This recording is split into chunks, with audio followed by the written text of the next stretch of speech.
What's going on, YouTube? Midnitekrawlr back up in this piece, and welcome back to episode 2 of my Japanese Cinema Otaku video series. Without further ado, let's jump right into it, and we're going to kick things off with Tokyo Gore Police, directed by Yoshihiro Nishimura, starring the beautiful Eihishina. And this is just a total blast of a movie. Good special effects, lots of geysers of blood and creature effects, and just a splatter, gory, good time. Just put it that way. But it gets better every time I watch it. Next up, we have Helldriver. This one's also directed by Yoshihiro.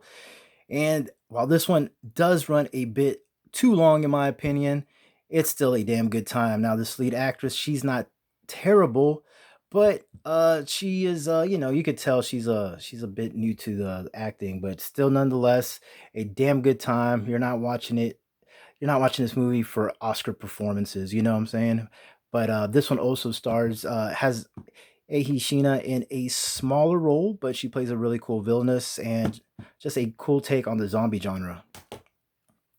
All right, next up we have Vampire Girl versus Frankenstein Girl. The first half of this movie is directed by Naoyuki Tomomatsu, I believe, and which is pretty cool. It's a nice little beginning of introducing all the characters and the origins and what have you. The second half of the movie is directed by Yoshihiro Nishimura, and it's a total blast. It steals the show, in my opinion. It's just a culmination of goodness, gory goodness, lots of splatter, good creature effects, just what you expect from Nishimura-san. And this one's a lot of fun as well. All right, continuing on. In the same vein, we have Samurai Princess. Like I said, in the same vein of those Sushi Typhoon releases. Now, this one is not directed by any of the guys, but it does have special effects work by Nishimura, and it's really fun. Yeah, that's Samurai Princess. I've seen it a few times. It's not the best, but it's a lot of fun.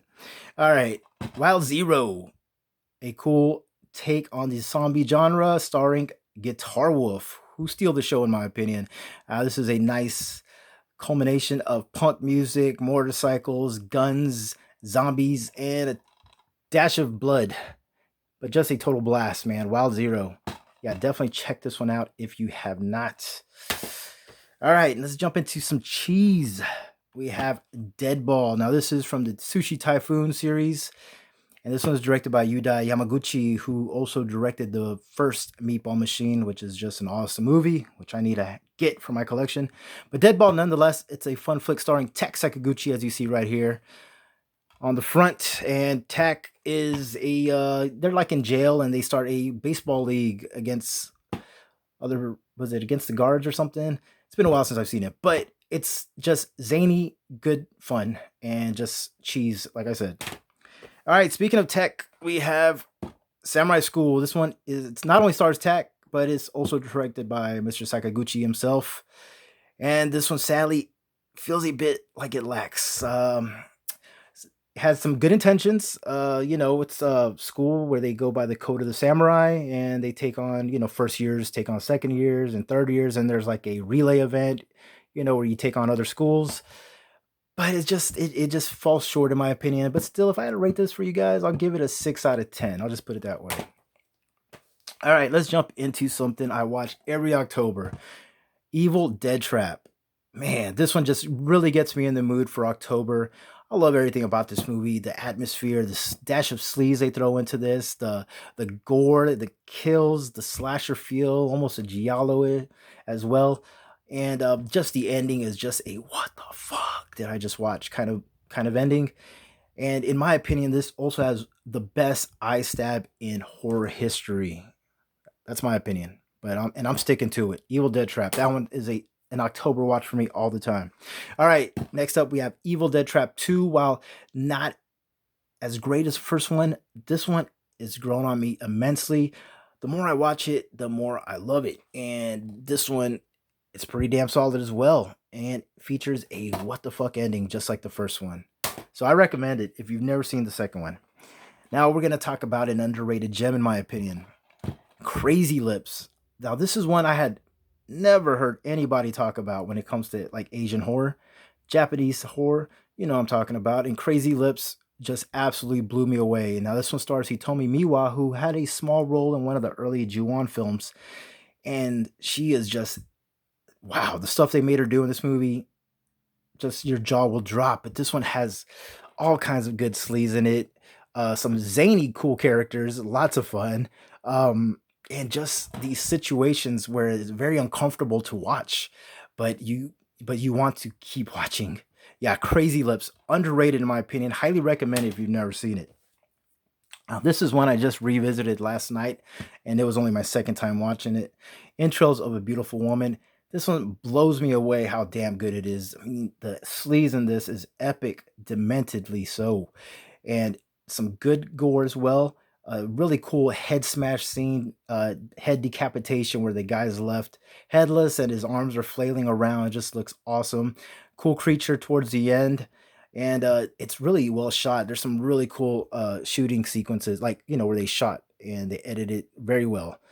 Yeah, but intros of a beautiful woman, damn good stuff right here, man.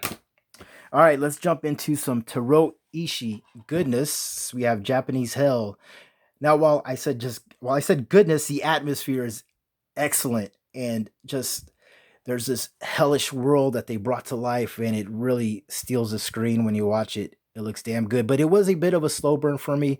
I've only watched it once. It's one I need to revisit again to really get grasp the atmosphere and the mood of this film, and just to give it a second chance. The Japanese Hell was really cool, but when it comes to Roishi, as far as the movies I've seen, which are only two so far, Wahashi Bushido is my favorite. Wahashi Bushido, one hell of a samurai flick. The samurai basically is on the run. He gets taken in by this group of yakuza who run a pimping and pandering kind of business, and he partakes in all that goodness, taking out rival yakuza, collecting on the prostitutes, their services, and some betrayal, some crazy cool samurai fight sequences, some lots of good sleaze in this as well. Like, whoa, it blew me away how much was in here. But it's so well shot, man. There's some beautiful widescreen shots in this. Bohashi Bushido does not disappoint. It really blew me away. All right, let's finish it off with two films. Well, not really. Let's just get into it. What I was gonna say was Rampo Noir is an anthology featuring a short by what's his name, Hisayasu, or yeah, I think that's his name, Hisayasu Sato. Okay, he is a director of Splatter Naked Blood from the late '90s, which is just a sleazy, gory, fucked up movie, but it's awesome. Now, Rampo Noir, like I said, is an anthology, and he did the short Caterpillar, which is pretty bizarre, but really damn good. So, yeah. So, speaking of Hisayasu Sato, we have the movie Hanna Damma, which sadly I don't have the case, just the disc, but it's a damn good movie. It's like your Japanese high schoolers, full of angst, full of delinquency, there's some bullying, there's some rape, there's some sleaze, there's some revenge, there's a crazy badass ending sequence where there's a fight in the high school at the end. Broomsticks and mop sticks are involved and put into certain orifices. But man, this movie is pretty damn good. And yeah, I recommend you checking it out if you've never seen it. Hanna Damma Origins. But that's going to be it, guys, for part 2 of Japanese Cinema Otaku. Plenty more to show you guys, and I'll see you guys again very soon. Peace.